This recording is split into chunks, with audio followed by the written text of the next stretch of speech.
trick. The Gunners fire blanks in the Elf and are now feeling the blues. Sorry, not sorry. Will the European trophy keep him at Stamford Bridge?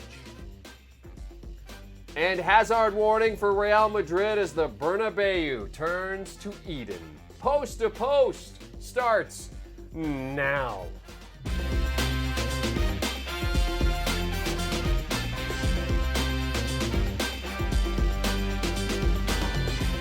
Hey everybody! Welcome into Post to Post. George is in a surprisingly good mood for having just witnessed the Europa League Final where his team got obliterated. Yeah, well, I had a couple ricolas, so that's helping me deal with it, Okay. My throat and everything. It was cool. Oh, okay. Let's start, just get right into this. Guys, drop your comments in for us. Let us know where you're watching us from. We always love to see that. Mm-hmm. And your thoughts on this Europa League Final, which, George, through 45 minutes, it looked like Arsenal were the team that was going to get the goal here. Yeah, they did. In the first half, they looked the more aggressive. They looked like the side, as you mentioned, that was better in attack going forward and that they would get the first goal. But the first half was, I mean, let's be real here. I was like, in the first half. It's true, George was. He was in the green room and he was just... Yeah, I mean, I don't know if it was because I had just finished eating lunch, but whatever the case, the first half wasn't nearly as entertaining as the second half. But it seems like, if you're an Arsenal fan, it seems like we've seen this before. Okay, they look fantastic going forward. They look like they're going to get the goal. And then second half comes along, and whatever defensive problems they have come to light, and Chelsea just took advantage of it. Do you think that this is a case where Arsenal did themselves in, or were they beaten by a better team? Well, I think they were beaten by a better team. I honestly do. And I think that Unai Emery tried to overcome that with his tactics, three in the back, Maitland-Niles on one side, and then on the other side, Kolasinac. But in the end, or Kolasinac, I should say. And in the end, it was just the midfield of Chelsea was just better. N'Golo Kante, Jorginho, and you have Mateo Kovacic. And then the midfield, if you're looking at the midfield triangle there, you have Ozil, you have Torreira, and Granit Xhaka. I mean, come on. N'Golo Kante is a World Cup winner. He had that great shot. Boy, that would have been something. If he'd have snuck that with I think it just skimmed the bar. Off the top post, yep. But what a blast that was. That would have certainly done some good things for Arsenal. Do you think that the presence of Henrik Mkhitaryan would have made a difference for Arsenal in this game? It might have. It might have. They would have been able to control a little more of the possession. It was 50-50 at the end of the game. Yeah, it was. And if you know anything about just basic tactics, especially when you play three in the back, you cannot have 50-50 possession if you are three in the back. You need to have 60-65%. And maybe Mkhitaryan would have been able to hold the ball a little bit longer, maybe help out defensively more. Ozil was non-existent for the vast majority of this match. So it might have helped. Shocking. Yeah, it sure was. Like a sunrise. Oh, boy. Yeah. Was he, who disappointed you the most for Arsenal? Wow, there's a lot of players. We were talking about this, and the list was not short. Yes. Almost the entire 11. Almost 11 players. Almost, yeah. There's Koscielny stands out. That first goal by Giroud, Koscielny basically loses track of Giroud, doesn't attack the ball, and Giroud sneaks in front of him and gets that Koscielny header. didn't have a great game. Yeah, he did not play well. The midfield with Torreira, he got subbed off. He didn't play well. Yeah. I mean, you look at Xhaka was a little bit better. Ozil was a disappointment. Aubameyang missed some chances. So on every single line, Maitland-Niles with that just going into the back of Giroud for the penalty, that was a disaster right there. So every line had at least two or three players that didn't play well. Let's get some of the comments. Steve says he's watching from Haiti. Tom is chilling in the DR. Big up Hispaniola in the building. Hispaniola in the house. Go ahead, chilling Hispaniola. DR, great game. I think that's DR. Dominican I'll say Republic, that. Fabinho's watching from Tampa, Big just up up the Tampa. road from us. Thank you. Yeah. London is blue. Thank you, Hazard. Welcome to Real Madrid. Now Bale not staying. Thanks, Bale, for your help, too, says Juan. He's yelling. That's why I was yelling, because it's in all caps. Caps, yep. So that's the yelling part. Adrian says he's from Utah and wish Hazard would have gotten the third goal. Yeah. Would have been fitting. Wish Hazard would have gotten the third goal. And Talal says Arsenal being Arsenal. Can't argue with that. I have a friend of mine who's a big Arsenal fan, and I texted him Farsenal. And he came back to me and he said it was shocking display for him. A shocking display for Arsenal. So we talked about before the game about whether Unai Emery had a psychological edge, given that he's been in this game so many times before. What does this now do for Maurizio Sarri, given that he's basically been raked over the coals and has been like, is he going to stay? Is he going to go? Is he going to stay? Is he going to go? Do you think that this helps his cause? Do you think Abramovich now says, okay, hang on a second. You know what? I think you should stay. Yeah. Well, it could be a sales pitch for Abramovich to keep Sarri, but look, Abramovich is a difficult owner to work with. That's why they've had so many owners over the last few seasons for Chelsea. And with that Juve job out there floating, go back to Italy, you play with a team that's going to win the Scudetto, and that's something that's evaded Sarri, is a league championship, a league title. He tried. He got close with Napoli a couple times, but just couldn't get it done. I don't know. I don't think Abramovich, that sales pitch isn't enough to keep him. I don't think it's going to be enough to keep him. Well, now he holds all the cards. Yeah, right? absolutely. Now he holds all the cards. leverage Look, is I his. did it. Here's what we got, and we got this trophy. We're now in the Champions League next year. Yep. So, I mean, now he's the one that's really in control. The funny thing is yesterday after Sarri had that blow-up at the end of training when Higuain and David Luiz had their little set-to, or handbags, or whatever you want to call it, chitter-chat, I guess. And then you see Sarri going off, throwing his hat and kicking it. I remember watching that video and saying, okay, now watch Chelsea go out and score 5 goals. And they almost did. They didn't score 5 goals, but there were 5 goals in the game. Yeah. 4 of them for Chelsea. Don't put your house on anything I say ever.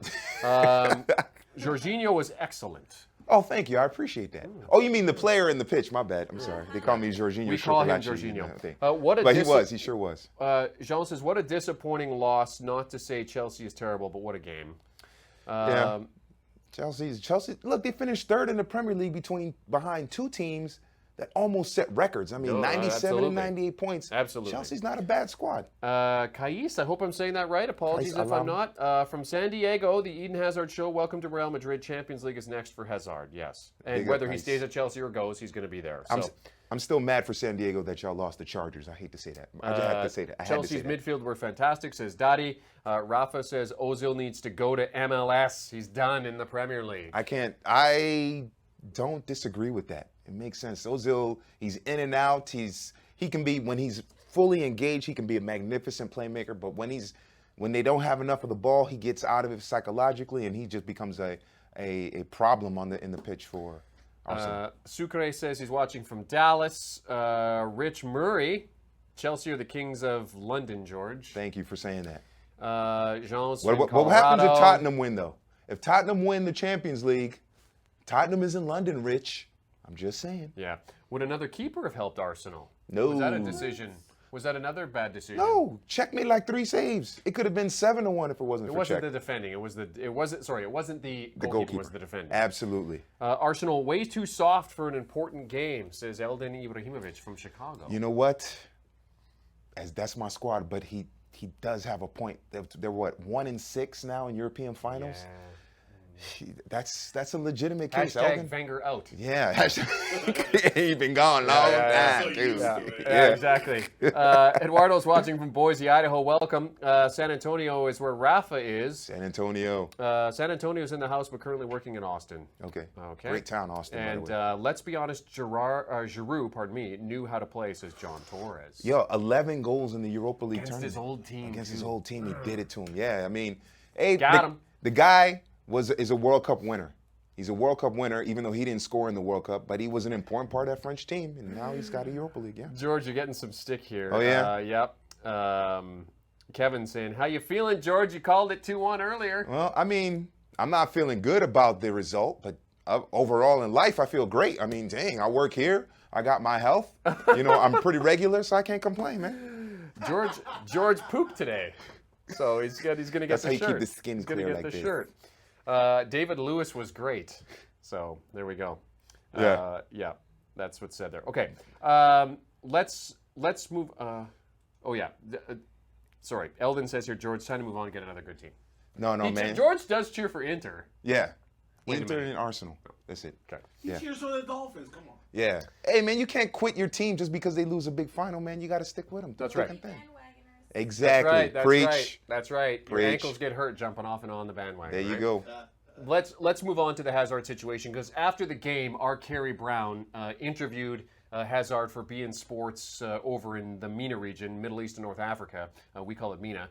She had a chance to talk to Hazard, and she asked him point blank, like, is this it? are you done? Is it over for you? And he says, you know what? I think it is. I think this is goodbye. And she asked him about message to the fans. What would he say? And he just said, you know what? It's been a great time here. Yeah. I'm glad that we had the chance to do this. I love the fans. They're always going to be part of my family, and that's kind of where it is. He didn't go so far as to say that a deal's been done with Real Madrid, but he did say, I don't know what's going to happen over the next couple of days, so we'll find out. I'm like you. I don't really kind of know what's going to happen, but it sounds like this is it. Yep. And from the way that he was talking about Chelsea in the past tense. He said he wanted a new challenge after the World Cup. It didn't happen. Now it looks like it will. So the reports are that Hazard will be presented at Real Madrid as soon as Monday. Ooh, good on Real Madrid. So coming off a career season, I mean, you're getting him at the right time. He's in his prime. He's coming off the best season of his career in terms of goals scored in all competitions, assists as well. And you're getting your number 10 playmaker. You're getting a playmaker. Let me ask you guys this. What do you think about this Hazard move to Real Madrid? Is he the actual replacement for Cristiano Ronaldo? No. In terms of the goal production?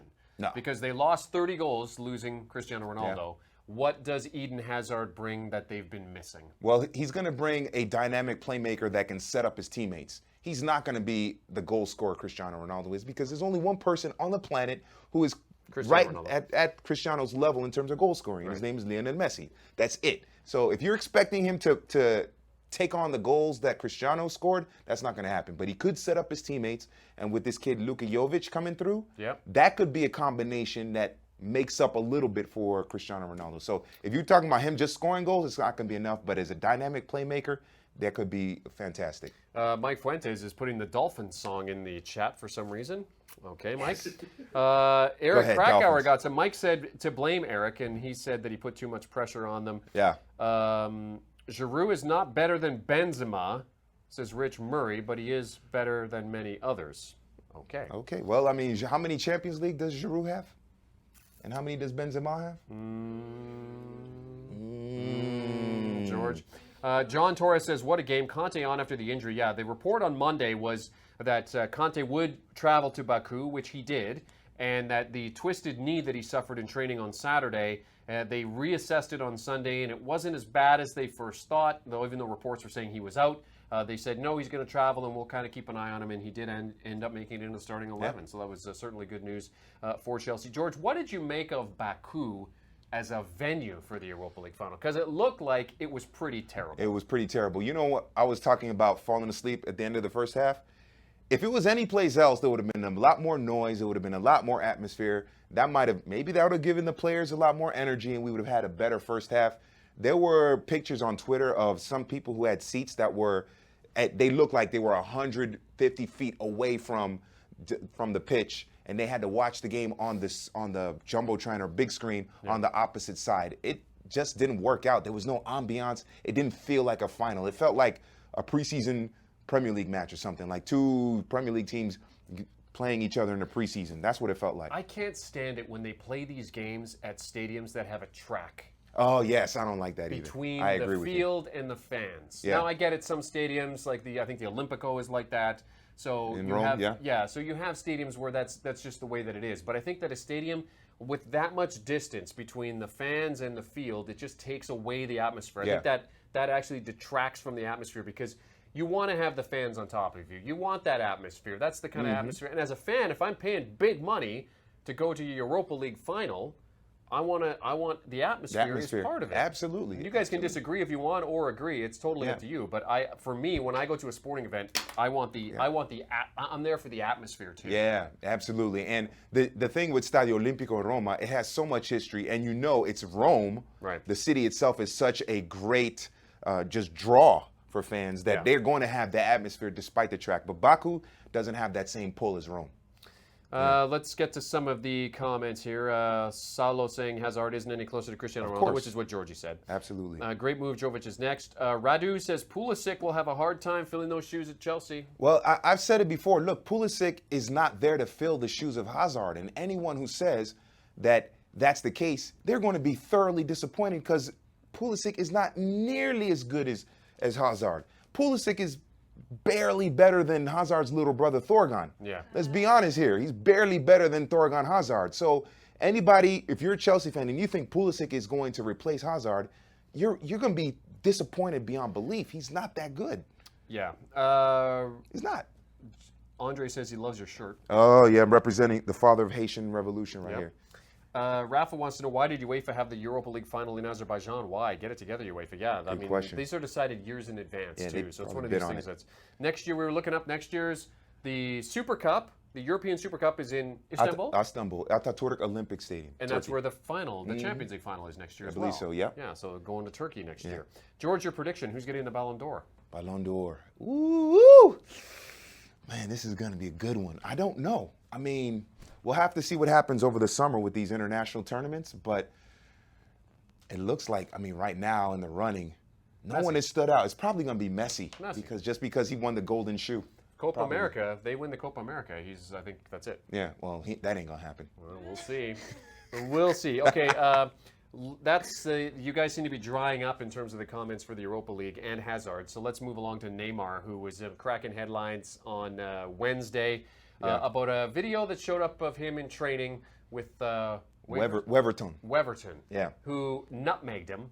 Sweet like nutmeg. Kevin Egan gets nutmegged when he goes to practice with Atlanta United, when he goes up there to do his thing. If you've ever seen them, just search Kevin Egan nutmeg and you'll Oh, it's beautiful. It's beautiful. So Neymar gets nutmegged by this 17-year-old kid and grabs his shirt and hauls him to the ground and then just walks off. Yeah. And a lot of people gravitating towards that, Neymar being Neymar. What did you make of this video, George, when you first saw it? When I first saw it, I was laughing because I was like, Neymar got nutmegged by this kid. And then I was thinking, all right, you pull him down. Okay, because after you get nutmegged, you want to like foul somebody. You want to foul a person. Yeah, you're going to give it to him. You're going to give it to him. But what disturbed me, I guess, or I didn't find too appealing was he pulled him down and he walked away. If that was like Brazil, Argentina, I would completely understand that. Of course. But that's your teammate in practice, and it's the national team, and Brazil always have that great pride in the shirt. So you pull him down, and then, hey, man, I got you back. You should have nutmegged me. And then you have a crack, you joke, you laugh about it, and you move on. But Neymar appeared to be really pissed that he got nutmegged. He pulled the kid's shirt down for the foul and then walked away.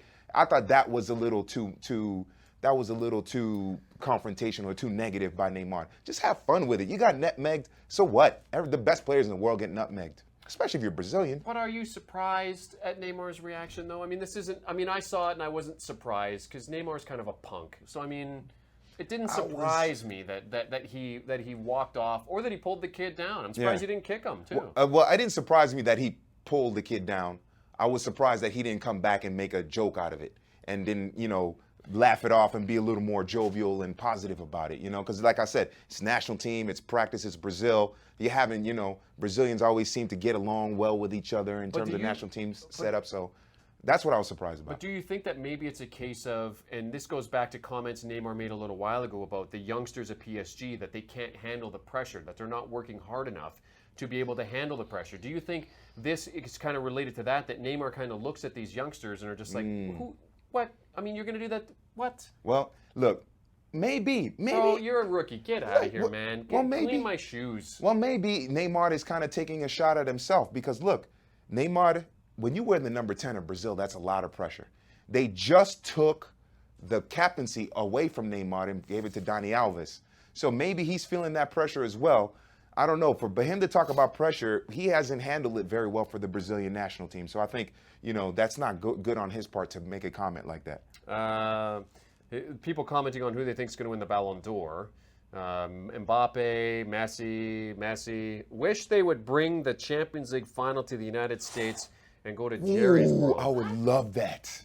In Dallas, that massive cathedral that you could fit 900,000 people in, it seems like. You don't want to see that, Maria? I would love to see that. It's a UEFA tournament. Well, that's true, too. CONCACAF tournament. That's true. It's a UEFA tournament. It's not the second leg of Libertadores. Yeah. That's right. Redu says Kev Egan has trademarked the nutmeg. Yeah, that's true. Yeah. When will Neymar grow up, says JP Pastore. More Ballon d'Or. Mike is yelling for some reason. Mike keeps yelling. I guess he's the loudest guy in the room. That's what Mike's. Yes, young kids got to show some Respect. Yeah. Yeah, sounds like an old guy. Yeah, so you see why Neymar's not captain material. Thank you, says Jean. That's exactly Thank what you. I said in response to the video. Don't be surprised. Are you surprised that he got the captaincy taken away because of that? He No. should have never been captain in the first place. Right. Should have never been captain in the first place. Okay, before we go, when we were doing rehearsals for this show and doing run-throughs, one of the segments that we actually had was called, what was it called? Not defend your tweet. What was it, Gino?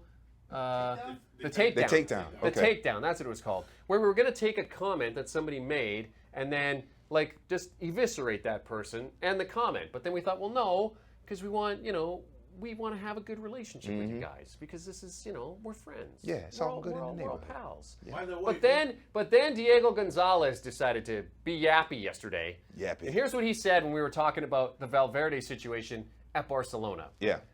He's out tomorrow. They hiring Roberto. Wait, they what? They hiring Roberto Martinez. You guys are too slow. Diego, George, Huh? did Roberto Martinez get hired today? No, he's not. No, he didn't get hired. He's still. Has Valverde been fired yet? No, Valverde hasn't been fired yet. Diego, First of all, Diego, English is definitely. delete your account. No, I'm just kidding, Diego. We're just having some fun with you. Yeah. Yeah, you said that yesterday, and I get what you're saying. You probably read a bunch of things that did indicate that. We did as well. But we couldn't get confirmation from our sources in Spain, and so we weren't going to say that Valverde is out. Yes, it does look like he's going to be going. Yes, it looks like Roberto Martinez is going to be in there. But we can't necessarily come out and say that. And we're not going to say sources tell us. Yes. No, we'll tell you who the source actually is. Our Jamie Easton in Spain, our Karina Cavasniova, or whoever we've got in Spain, even it could be Tancredi. We're going to tell you who the source is. We're not going to say sources say. Yeah. Because that doesn't work. We want you guys to know who's telling us that so you can go back and say, hey, I heard this from this. You can't be late for class if there's no class. Okay, Yeah, so I mean that's what it is. And besides, I could tell English is your goodest subject because it's day hiring. You went to school where I went to school in Maybe Miami he Gardens. thinks That's there's a probably what character it is. limit. Maybe he thinks there's a character limit on Twitter. Oh. Hey, there it is. Okay. See, Gino had the thing made up and everything. We were going to do the takedown, but then no. So, Nice. We still love you, Diego. we still love you, Yep. Diego. We still love you. We're just Just, having some fun at your expense. Yeah. That's all. careful with your comments. Oh, yep. Careful with the comments. Okay, the Copa Sudamericana round of 32 second legs continue tonight on beIN Sports. George has got a game or two. I'm hosting Peñarol Deportivo Cali. I've got a couple games that I'm working tonight as well, so be sure to join us for that as the second legs wrap up. Also, tomorrow night, the Recopa Sudamericana between River Plate and Atletico Paranaense. Second leg gets underway at 8:20 p.m. Eastern Time. We will have a pregame show for you. Ahead of that, Dre Cordero, Ray Hudson, myself will set the game up. Ray will run to the booth, do the game, then come back and do the post game with us. Remember, Atletico Paranaense with a 1-0 lead over River Plate as they go to El Monumental, which is going to be you want to it's gonna talk be about wild. atmosphere, okay? If Baku is the library, El Monumental is like the raucous college party that my is goodness. getting the cops called and everything Yep. like that. So It's one of the few stadiums that actually. Oh, real quick, River Plate Stadium in Monumental, one of the few stadiums in the world that has an athletics track around it, and the ambiance is just still absolutely buck wild crazy. River Plate win it 2-0. That's my prediction for tomorrow. And so they captured the. So they Recopa. go ahead. They go Okay. ahead and win the Copa. I- Recopa. I like Paranaense because their nickname is the Hurricanes, and I'm a UM grad, but River Plate. Use your brain, George. Yeah, use my brain. Okay, because I tried to use loyalty and it didn't work today with Arsenal. So I'm gonna go. I think River Plate will win the game 2-1, and well, no, if it's 2-1, then Atletico win on the away goals. Away goals. So then I'll say 2-0 also. Which is, Yeah. we're in agreement. Great minds think alike, fools Amen. seldom different. Okay, don't forget to join us, Sports Burst, noon Eastern Time. Maria's giving us the thing. 12 Eastern Time tomorrow, and back with Post to Post at 5:30 p.m. Eastern Time tomorrow. Enjoy the rest of your Wednesday. And thanks for joining us. Thanks for all your comments, as always, from all of us. Bye.